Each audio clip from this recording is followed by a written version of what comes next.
Having covered the fundamentals of electrochemical cells and standard electropotentials, Killer Bee now wants to shift our focus to the strengths of oxidizing and reducing agents. And of course, we learn the relative strength of oxidizing and reducing agents from measuring cell potentials, folks. So let's go ahead and rank the oxidizing agents we have discussed. So far, we've discussed Cu2+, zinc 2+, and of course, our H+ from the She cell. And what we're going to do here is basically rank them from high to low. How did I do this? By simply writing each half reaction as a reduction, like we normally see with the our standard EMF series, right? And then we want to make sure it has its corresponding standard half cell potential. You could even go further and write the redox pairs like Cu2+ and Cu solid, just to show that it's going to be this ion forming this particular solid. You can do the same thing with H+ and H2 gas, and the same thing with Zn2+ and Zn solid. So you can write like these little redox pairs. Sometimes they're also called redox couples as well. And then what we want to do is look at the standard half cell values. The more positive standard half cell value, the more readily the reaction occurs, right? Exactly as written. So when we're looking at our standard half cell values, as you can see, the copper 2+ gaining 2 electrons to form copper solid has the highest standard half cell potential value, and therefore it's going to want to gain 2 electrons more readily than the H+ gains 2 electrons, which gains them more readily than the Zn2+ gains 2 electrons, right? We can then say that strength as an oxidizing agent is going to decrease from top to bottom, okay? So that means that our copper, being the highest standard half cell potential value, would rather be reduced and gain electrons. As an opposite, we also can say the strength as a reducing agent is going to increase from bottom to top. So because the zinc, yes, it's not a strong oxidizing agent, but it definitely will be a stronger reducing agent, right? And so that means that this zinc would rather lose electrons and be oxidized. So what we need to do to verify that is we would have to reverse this overall reaction to show that the zinc solid is actually losing 2 electrons versus the reduction that we see written here. And we got this understanding just from ranking what we've been using this entire time in the Hidden Voltaic Cell Village. Well, guess what? We can actually create an entire list of reduction half reactions in decreasing order of standard electron potential from most positive to most negative, just like we see here. So we have the most top positive here with F2 gaining 2 electrons to form 2F-, and then we have the most negative with lithium, which is going to lose 1 electron to form the lithium solid, right? And as you can see, the trends that we saw, the pattern is still going to be here. As you go up this overall chart here, or this list of select standard electropotentials, you're going to increase the strength of the oxidizing agent. As you go down, you're going to be increasing the strength of the reducing agent. And remember, oxidizing agent means that you're dealing with the reduction half cell, and that also you are at the cathode. And then the reducing agent means that you're dealing with the oxidation half cell and you're at the anode. Okay, and so just by having our cell potential, or our standard cell potential values, we can end up creating this overall relationship. So let's look at the table. At the top, we have F2 plus 2 electrons is in equilibrium to form 2F-, and that's going to have a standard cell potential value of plus 2.87. So what is this telling us? It says, okay, very large standard value. That means reduction of F2 is definitely most likely. It also means that F2 is a very strong oxidizing agent. And we could even go further and say, if we were to reverse this overall reaction, because we are in equilibrium, and we have 2F- that now is going to form F2, and of course the loss of 2 electrons, we know that because F2 gaining 2 electrons is more likely, that the reverse reaction is least likely, and that F- therefore is going to be a weak reducing agent. We can do the same thing with lithium here at the bottom. We know that lithium gaining an electron to form lithium solid is most likely not going to happen because of the standard cell potential value. Therefore, lithium likes to actually be in the reverse. Lithium solid likes to lose, okay, that 1 electron. And so, because we know that this value is small, that means we want to write it in reverse to show that it actually is going to be oxidized. We can say that reduction is least likely. We also can say that the lithium is going to be a weak oxidizing agent. And we also can say that reverse reaction, which is going to be the oxidation of lithium, is most likely, and of course, going to be a stronger reducing agent. This is all from being given this table and looking at the values that we have. All right, folks? Thus, I can simply say a strong oxidizing agent forms a weak reducing agent and vice versa.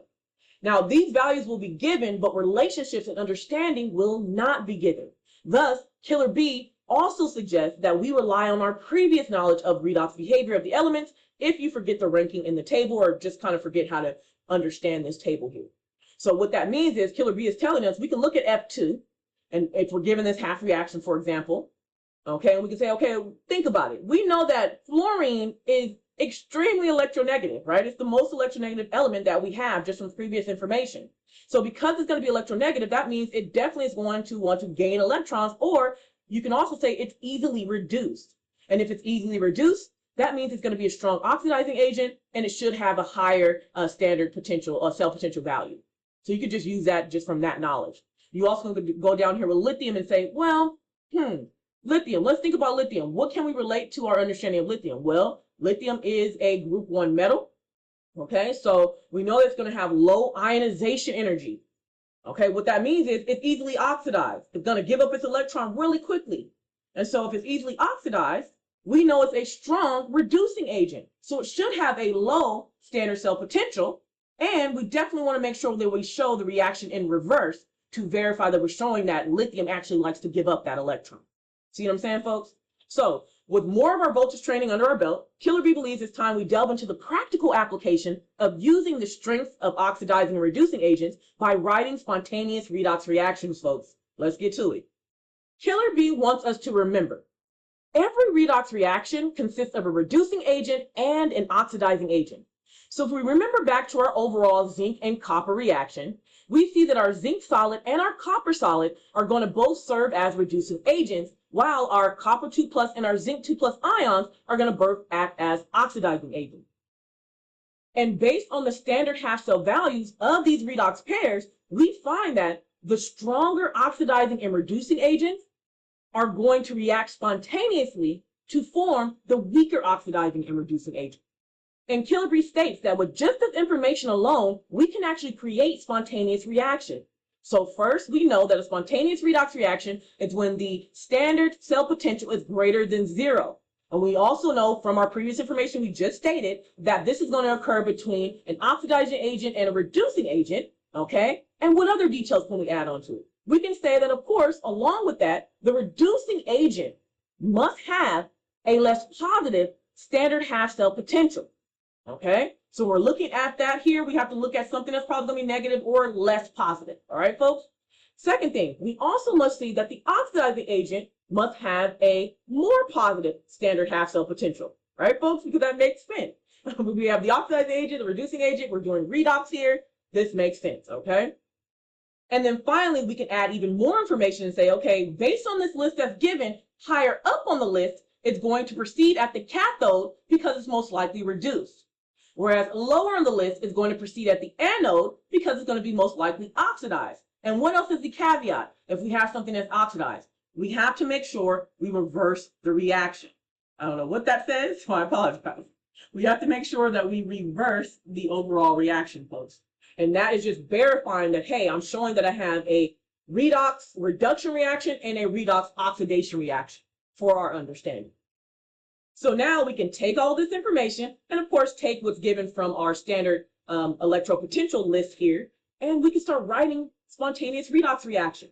Let's figure out how to do that. There are basically, we'll say 3 steps. Some folks might break it down to 4 or 5. It just really depends on what you want to do. Remember, your flashcard moment is going to dictate what you feel is right, but these are the steps that are in my head.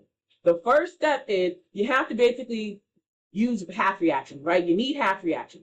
And from these half reactions, you're going to figure out which one is going to be oxidized and which one's going to be reduced, or which one's the strongest oxidizing agent and which one's the strongest reducing agent. How am I going to figure that out? Based on my standard cell potentiality.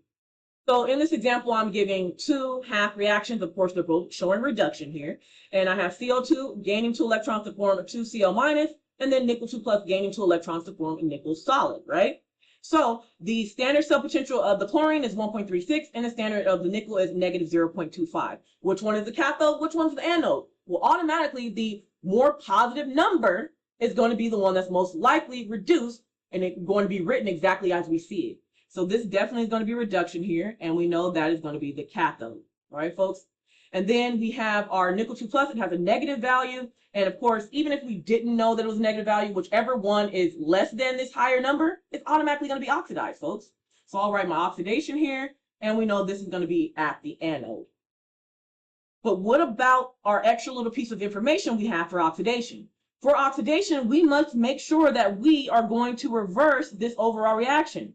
So that's going to be my second step here. I'm going to take my nickel solid, and now it's going to be forming nickel 2 plus and showing that it's actually going to be losing those 2 electrons. Of course, the standard cell potential is going to stay the same. When I put these two together, I have this half reaction and this half reaction here. I can get an overall reaction. What am I going to do? I'm going to get rid of things that are the same on both sides, which is going to be my 2 electrons here. Now, if the electrons were different, say this was 1 and this was 2, I would, of course, have to multiply 1/2 reaction to get the same charge balance, right, folks? So just keep that in mind. You always have to ensure that the electrons lost equal the electrons gained. In this case, both are 2 electrons, so we don't have to worry about any adjustments here. Therefore, our final overall reaction is CO2 gas plus nickel solid is going to form a nickel 2 plus aqueous plus 2Cl minus aqueous. Some folks may call this like a step 3, which is basically combining the half reactions, and that's fine too. Finally, in a lot of different questions, they might want you to get down to this section here, but a lot of times they're going to be asking you to actually get the overall standard potential for the cell itself. So in order to do that, we're going to take our good old equation here. E naught of the cell is equal to E naught of the cathode minus E naught of the anode. That means you're going to have E naught of chlorine minus E naught of nickel. We're already given these values here, so all we're doing is plugging and chugging at this point. So I will consider this step 4. Sometimes, again, I would put these two together as step 1. That's how I get like 3 different steps, but again, it's up to you. And then some folks might break it down and put 5 steps. So again, write your flashcard moment and figure out what you want to do. All right, let's go ahead and plug everything in. My standard cell potential for this overall example that's given with chlorine and nickel 2 plus is going to be 1.36 volts minus a negative 0.25, which is 1.61 volts. Is this a spontaneous reaction? You betcha. Why? Because our standard cell potential is greater than 0. And if it's greater than 0, we know it's spontaneous. Now, if this was less than 0, it will be non-spontaneous, right, folks? But of course, our goal is that we're writing spontaneous redox reactions here. Let's go ahead and get into another example. So Killer B emphasizes that if you have the half reactions with the standard half cell values, and you do not have that great list that we saw previously, guess what? You can still use the same setup to solve other problems. So for example, you can still find the cathode and anode from the standard half cell potential values. You're still going to reverse the anode half reaction. You're still going to check electron balances. You're still going to combine the half reactions, and you're probably still going to calculate the standard cell potential. Even without that list, as long as you have these values, you can do everything we did before. So let's go ahead and get an example. Now we have tin and silver. Sn2 plus is going to gain 2 electrons to form Sn solid, of course, and then we have Ag plus is going to gain 1 electron to form Ag solid. They're given our standard half cell potentials here. What do we see? We see that the highest standard half cell potential here is going to be with silver, so automatically reduction, automatically at the cathode. And this one is automatically oxidation, automatically at the anode. Okay, folks? So if this is oxidation, it has to be reversed. And so again, I have combined these two into one particular step. So I'm going to go ahead and reverse the tin here. So now we're starting with tin solid is going to form Sn2 plus to show the loss of 2 electrons. Of course, the standard half cell potential stays the same. All right, folks. Now, of course, we could go back down here, but I realized I have it flipped in my brain, so I flipped it back. Okay. So for number 2 here, we have to check the electron balances. We're looking like, okay, well, we have 1 electron for the Ag plus and 2 electrons for the tin. So we need to make sure that we multiply the Ag plus by 2 here. And that's going to give us 2 Ag plus 2 electrons is going to form 2 Ag solid. Of course, the standard half cell potential is still the same.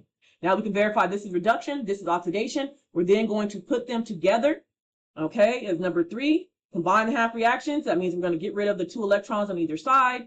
And then we see that we have our tin solid plus 2 Ag plus aqueous is going to give us a tin 2 plus 2 silver solid, okay? The last thing is calculating our standard cell potential. So we're going to have our cathode minus our anode, and so we're going to have our 0.80 volt minus a negative 0.14 volts, and we still get 0.94 volts. And of course, this is spontaneous, folks. So even without that list, if you're given the half cells standard potentials on their own, you still can do the same exact process. Let's go ahead and get into a legitimate example. All right, so welcome back to the Hidden Voltaic Village training ground, folks. So in this question, we're going to be writing spontaneous redox reactions and ranking oxidizing and reducing agent strengths. Okay, so that means we're going to be applying both of the concepts we just learned. So for the first part, they want us to combine pairs of balanced half reactions, 1, 2, and 3, which we have here, 1, 2, and 3, into 3 spontaneous reactions, A, B, and C, and calculate the standard cell potential for each. What that means is we're going to be pairing 1 and 2, we're going to be pairing a 2 and 3, and then we're going to be pairing 1 and 3. And we're basically going to be using their standard half cell potentials to figure out the overall standard cell potential for each of those groupings. And then for letter B, it says rank the relative strengths of oxidizing and reducing agents based on those pairs. So again, we're going to be grouping 1 and 2, 2 and 3, and then 1 and 3 as groups. As we do this, we just want to make sure that we're following those simple rules that we saw before. We also want to make sure that we're balancing the electrons lost and gained. We want to make sure, again, that we're combining those half reactions and then, of course, calculating exactly what the question wants. Now, when it comes to ranking them, we can go ahead and couple them into their redox pairs so that it makes it easier for us to then go refer to their E0 values to rank them in. So let's start with 1 and 2 combining. Then we'll do 2 and 3, and then we'll do 1 and 3. Okay, folks? And then after that, I'll be writing their standard cell potential values over here, just so we have some place to put them all, so that's easier for ranking for part B. Okay, so here are our first and second reactions. I have all of our standard half cell potentials here. The first thing we need to do is figure out what's the cathode and anode, and that's going to be based on these values, which one is larger or more positive. This one's more positive, so it's automatically the cathode. We know that's going to be reduction. This one's more or less positive and is negative. That's going to be the anode. We know this is going to be oxidation, and we have to go ahead and reverse this overall reaction. Next, we want to think about balancing the charge of electrons here. We have 3 electrons here, and then we have 4 electrons here. And so we need to make sure we have the least common multiple here, which is going to be 12. That means I have to multiply this entire reaction by 4 and multiply this entire reaction by, or sorry, not this entire reverse reaction by 3. So let's go ahead and do that and see what we get. Once we have them already, of course, written and balanced out, then we can go ahead and combine the half reactions to get an overall reaction, and we're good. Let's start with this portion first.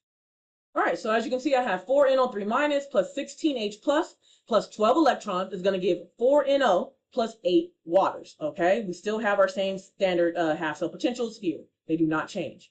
Now over here it is reversed, but we have 3N2H5 plus, 3N2 15H plus, and 12 electrons. We're going to now combine them. We have to get rid of things that are the same on both sides. So automatically we can get rid of our electrons. That's cool. But we also have H pluses. We have 16 here and 15 here. So we can get rid of completely all 15 here, and we're left with one single H plus on this side. When we combine all this together, we kind of write the overall, which is going to be 4NO3 minus plus 3N2H5 plus our single H plus, which is going to give us 3N2 plus H2O, and then, of course, plus 4NO.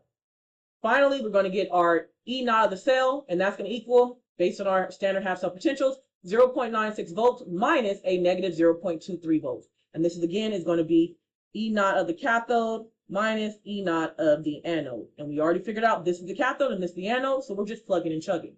Once we get our value, it is going to be 1.19 volts. All right, folks, now we have to do the same thing with our second and third reactions. All right, so I initially wrote my second and third reactions, and of course I had to consolidate and look at their standard half cell potentials. This one is larger, automatically is going to be reduced at the cathode.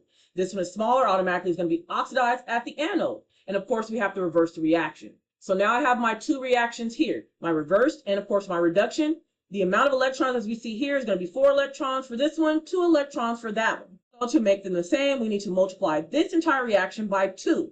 When we multiply this entire thing by 2, right, then that'll give us, we get 2 MnO2, 8H plus, 4 electrons, of course, 2 Mn2 plus, and then 4 waters. We then are going to combine them together and get rid of things that are the same on both sides.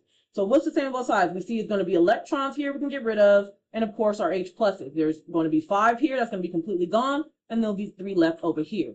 Now, of course, we can combine everything to get an overall balanced reaction. So here is our overall reaction. Of course, we're just bringing everything down. 2 MnO2, and then plus N2H5 plus 3H plus N2 gas plus 2 Mn2 plus 4 waters, folks. Now, the last thing is going to be calculating E naught of the cell or the standard cell potential. That's going to be our 1.23 volts minus a negative 0.23 volts, and that's going to equal 1.46 volts. So that will be what we put here, 1.46 volts. Now let's go ahead and combine 1 and 3. All right, let's get it. Reactions 1 and 3. So the first one is going to be NO3 minus. Of course, it has our standard half cell of 0.96 volts. And the third one is going to have the standard half cell of 1.23 volts. So of course, we have to first figure out what's the anode and cathode. The largest one is going to be the cathode and it's going to be reduced. And the smallest one is going to be the anode and it's going to be oxidized. So we already know that. Next, if it's going to be oxidized, we have to make sure we reverse that reaction. So no longer are we using this reaction here. We now are using this one. As we move along, we then have to make sure we are balancing charge. We have 2 electrons here, 3 here. Least common multiple is going to be 6. That means we have to multiply this reaction by 2 and multiply this reaction by 3. Let's go ahead and let me do that, and I'll come back. All right, so now I have 2NO plus 4H2O is going to give 2NO3 minus plus 8H plus and 6 electrons. Okay, over here I have 3MnO2 plus now 12H plus 6 electrons is going to give 3Mn2 plus 6 waters. All right, of course, our standard half cell potentials do not change. Now let's go ahead and get rid of what we can. We know 6 electrons got to go. Next, what else do we have that's the same? We have 12H plus is here and 8 here. All these 8 have got to go. We're going to now be left with 4 here. Get a better color. Okay, we're left with 4. Now what else? We also have waters. All these 4 can go here, and we're going to be left with 2 waters. Then I'll go ahead and write the overall reaction, and then of course calculate this standard cell potential. All right, once everything is already canceled out, here's my overall reaction that's balanced. 2NO plus 3MnO2 plus 4H plus is going to give 3Mn2 plus 2NO3 minus, and of course 2 waters. If I want to go ahead and calculate my standard cell potential, I'm just going to use the standard half cell potentials given, 1.23 volts minus 0.96 volts, which is going to give 0.27 volts. We have officially finished part or letter A, okay? Now let's go ahead and do letter B, which is ranking the relative strength of the oxidizing and reducing agents based on the couplings that we did of these reactions. All right, so to help me along with letter B, I basically just wrote out all the overall reactions from combining 1 and 2, which we see here, the overall reaction for combining 2 and 3, and the overall reaction for combining 1 and 3 with all of their standard cell potential values here. Okay, so as you can see, this is 1 and 2, this is 2 and 3, and this is 1 and 3. All right, next we simply want to start coupling or figuring out our redox couples. Okay, which one's going to be the oxidizing agent couple? Which one's going to be the reducing agent couple? Meaning, which one's going to be reduced? Which one's going to be oxidized? And let's go ahead and pull those out because that's what we're basically comparing. So what do we know? We know that it's going to take a strong oxidizing and reducing agent to spontaneously be able to complete these redox reactions. So I think about my redox couples, and then I think about how that's going to apply to my overall reaction. So for example, which one is the strong reducing and oxidizing agent here? Well, we know the stronger oxidizing agent is going to be the cathode. So we already know this has to be the stronger oxidizing agent here. All right, that means the N2H5 plus has to be the stronger reducing agent because they both come together to form this spontaneous redox reaction. Now, if I have a strong oxidizing agent in NO3 minus and I'm looking at this half reaction, that means my NO must be a weak reducing agent, right, folks? And then if I have a strong reducing agent here, that means my N2 must be a weak oxidizing agent. And I'm simply getting these information based on the overall reaction that we got from coupling these two half reactions and based on the standard half cell potential values. Let's go ahead and see the same information for 2 and 3. When we're looking at 2 and 3, we know that this is going to be reduced here, so this is going to be the stronger oxidizing agent. So we already know that this is going to be our oxidizing agent here. And so when I'm looking at the half reaction, that means my Mn2 plus is going to be a weak reducing agent. And then, of course, vice versa, my N2H5 plus, which you know had to be reversed, is going to be obviously the stronger reducing agent here. And therefore, the N2 is going to be a weaker oxidizing agent. All right, same thing when we combine 1 and 3 together. As we can see, we're going to have number 3 be our cathode or reduction. So our MnO2 is again going to be the stronger oxidizing agent here, making our NO gas the strong reducing agent. And of course, because we're dealing with half reaction, if this is a strong oxidizing agent, that means the Mn2 plus is going to be a weak reducing agent. And if this is a strong if this is a strong reducing agent, excuse me, then of course the NO3 is going to be a weak oxidizing agent. So we have all of our oxidizing agents and our reducing agents. Now we have to compare them. But before we do, some folks also like to go and take it a step further, which I also like to do as well. And that's just making sure we're kind of calling out all the details for each reaction. So for example, we know that this is oxidizing agent and this is oxidizing agent, but we also know that this is going to be a stronger one. So sometimes you'll see it written as like, okay, I have my oxidizing agents here and my NO3 minus is going to be stronger than my N2. You'll see it written like that. And you'll say, okay, I have my reducing agents here, but my N2H5 plus is going to be stronger than my NO. Sometimes you can just put a weak in front of here, like a W, W, W, W, just to make sure you remember these are weaker and these are all stronger. Just how you want to consolidate it. I'm going to go through and just do it this way just to make it easier for my brain and how I like to process information. Now, what did this really do? It allows us to basically do a mini ranking, meaning this one's stronger than this one, so I'm already going to rank this higher as an oxidizing agent. This one's stronger than this one, I'm going to rank this higher as a reducing agent, right? So that's our ranking. Now we have to go further because they want us to rank overall all of these oxidizing and reducing agents. How do we do that? We look at our standard cell potentials for all of the different combined reactions. So whichever one is going to be the most positive, right, is going to be the stronger spontaneous reaction. So which one is larger is going to be the combination of 2 and 3. So as you can see, the oxidizing agent here, MnO2, has to be the first. Okay, that means it's going to be a stronger oxidizing agent than NO3 minus. And of course, if MnO2 is also strong here, then that's fine. That's cool. I'm going to go ahead and write out the overall ranking up here just to give myself more room. All right, so I have my ranks here for oxidizing agent and reducing agent. We already consolidated that MnO2 is going to be the strongest oxidizing agent. Why? Because it's a part of the overall combined reactions that have the largest cell potential. So if we're saying, okay, MnO2 is stronger than NO3 minus, we don't have to worry about this one because the strongest one is also MnO2 here. So then that means that we have to then go to the second highest E cell of potential value. So I'm looking at this one like this is the first highest, and we have the second, and this one is the third. So if I'm thinking of which one's going to go next, I'm going to go with NO3 minus. Okay, so I have my NO3 minus here, which is great. And then finally, I have to consolidate the last species. So I'm like, if I have MnO2 and it's also here, and I have NO3 minus and it's also here, the only one left is going to be N2. So now I've consolidated all of my oxidizing agents from the strongest to the weakest. Let's go ahead and do reducing agents. So for reducing agents, it's the same setup. Which one is the largest cell potential value? That's going to be the combination of 2 and 3. What's the strongest reducing agent here? N2. H5 plus. That's the strongest, okay? So we got our N2H5 plus. It's also the same here. Great. Now we only have to look at the third one here, this combination. And so we know that the next reducing agent here is going to be NO, just by process of elimination. All right. Now that we have our NO consolidated, what's left? Mn2 plus. That is going to be the weakest reducing agent here.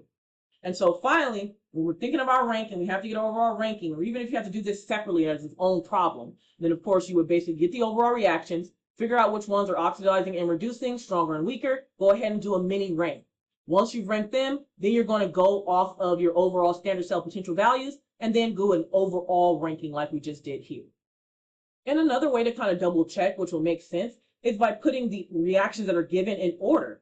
Okay, so we already know the cell potential here should be the first, and this should be second, and this should be third. So no matter what, MnO2 definitely should be the higher oxidizing agent, which we see here. All right, folks, so that's just another way to do it. If you're just thinking about, okay, well, if this is the third one, we know it has the lowest cell potential, this should be the highest reducing agent. So if we flip this into H5 should be the highest reducing agent. It's just finding little ways to add it together and finding ways to make it easier for you. Again, this is definitely something to write down in a flashcard moment. We're almost there, folks, but Killer B says there's one more explanation needed to wrap up the information for this second part of the voltage seal jitsu. See you there.